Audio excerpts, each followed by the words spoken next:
Another gel test for you here today. 40 Smith & Wesson Federal Punch, 165 grain.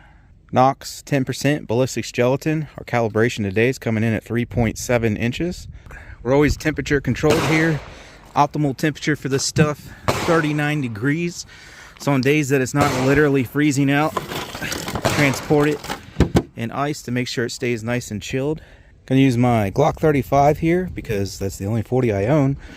Advertised velocity 1130 feet per second, which translates to 468 foot-pounds of energy.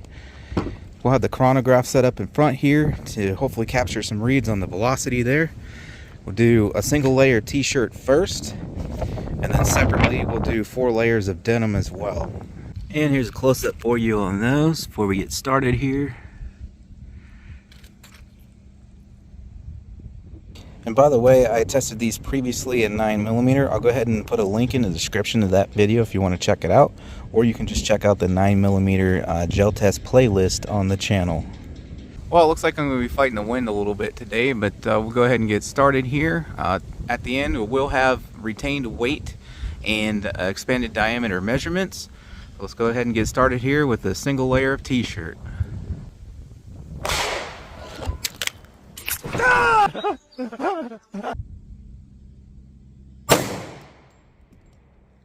Alright, looks like we got a capture. Velocity 1140 feet per second.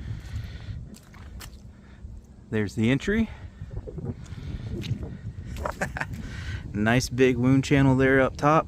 This one pedal's clear out here. That's over 3 inches. I'll get a measurement on that. It's really good. Right there we rest. I'll get it put together here, get a measurement for you. Penetration 15 inches. I just noticed too, let's actually split clear out the top there.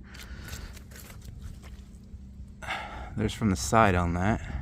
And hopefully you guys can see it. It flowers clear out to there. I mean, it's light, but overall from edge to edge there, that's a good 3 inches, if not slightly more.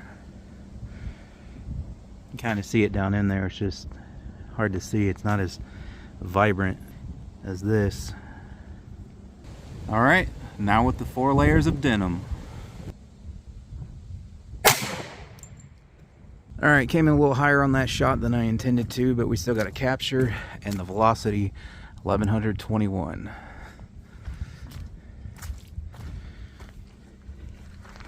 So there's your entry there. Well, I guess it's right next to that, but that one was a little higher than I intended to, trying to come just a ½ inch lower there on these tiny blocks. So there's from the side. There's from up top.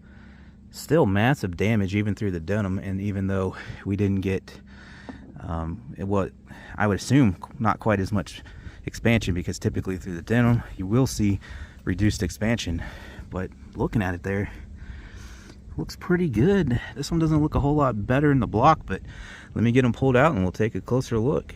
And your penetration on that one coming in right there at about 17.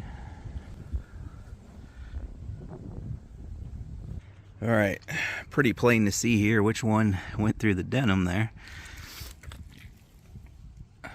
So yeah, I mean, that is pretty good expansion. Like, it didn't peel down quite as far, but the width is almost the same. You can see this one through just the t-shirt is a little bit wider.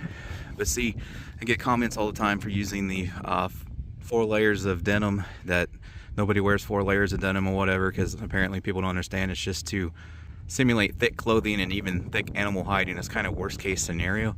And typically most defense loads, their diameter of expansion through the denim is nowhere near what it was through just a layer t-shirt or even bare gelatin. But as you can see here, it's almost the same. I mean, there's definitely a difference in performance there. It is slightly less expanded, and thus it did get a little more penetration.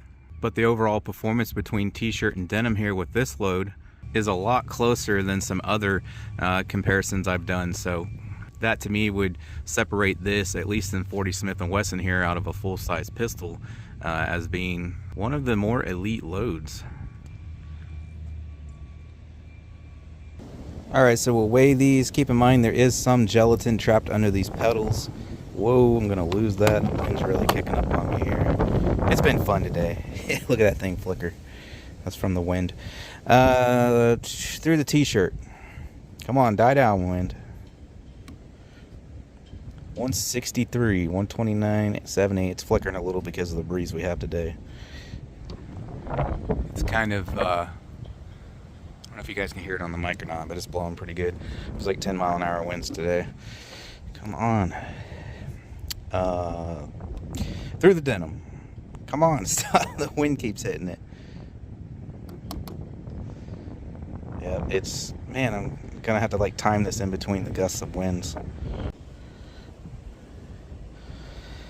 I'm standing behind it trying to block the wind some there. This is a reloader scale, so it's meant for weighing like little grains of powder.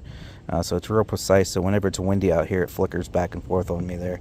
I don't think we're going to get much of a break, so I'm just going to go ahead and weigh this thing. So through the denim, 168. Now I'm going to measure these, but I'm going to kind of get two measurements on this one, because you can see there, these couple extra pedals sticking out. That's going to make that rather wide.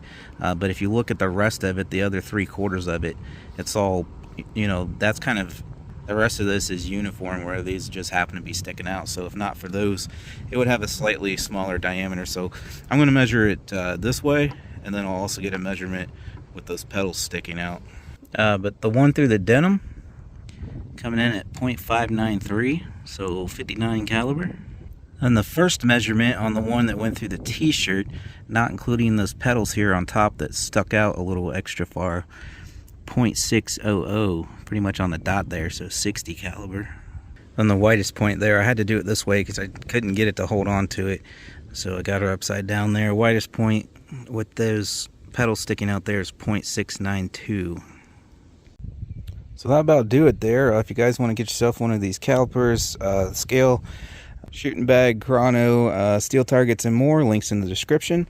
If you want to help out the channel, help me keep content like this coming, I recently started channel memberships, and I should also by now have some sort of links, be it Patreon or PayPal or something like that, as well as a link to join the channel under a membership. Links for that in the description as well. And as I said, if you want to check out the 9mm version of this, I'll have a link in the description for that video. But that'll do it for this one, guys. I appreciate you watching, and I hope to catch you on the next one.